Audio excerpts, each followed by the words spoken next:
बात नहीं, please. Or another fake narrative and inconvenient truth.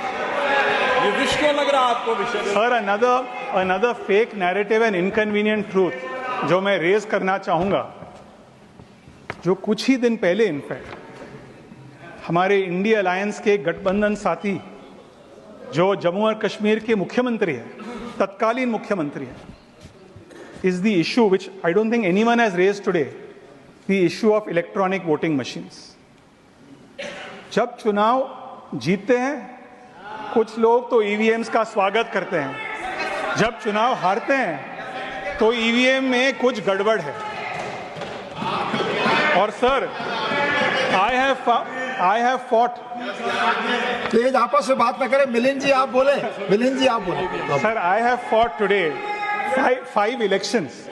My first election was in the year 2004. Just for the information of the House, EVMs were not introduced in one shot. They were introduced in pilot phases.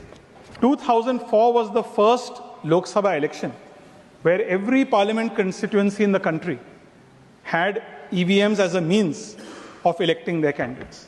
I believed in them then and I believe in them now.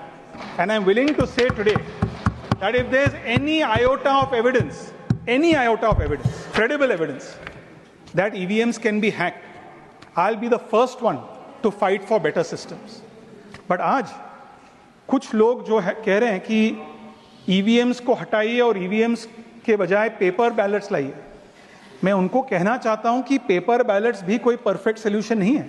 लूट लिया जाता था। Paper ballets, बिल्कुल आप बिल्कुल सही कह रहे हैं, paper ballets came with the risk of booth capturing, manual tampering.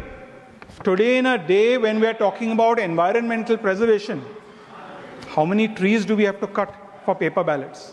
And most importantly, the issue of human errors.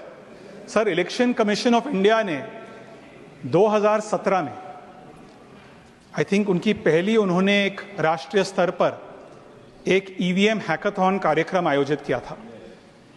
मैं आज सर आपके माध्यम से इलेक्शन कमीशन ऑफ इंडिया से निवेदन करूंगा कि हर साल आप एक ग्लोबल, नेशनल नहीं, global level EVM challenge hackathon को अरेंज कीजिए और ऐसे चैलेंज अरेंज कीजिएगा जिसमें हर राजनीतिक दल को इनवाइट कीजिए, दुनिया भर के सबसे अच्छे हैकर्स को इनवाइट कीजिए।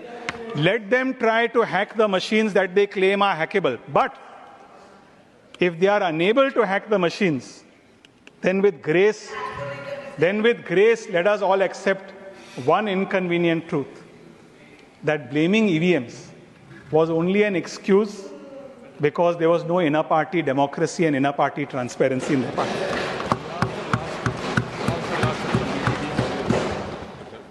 सर आज भारत का संविधान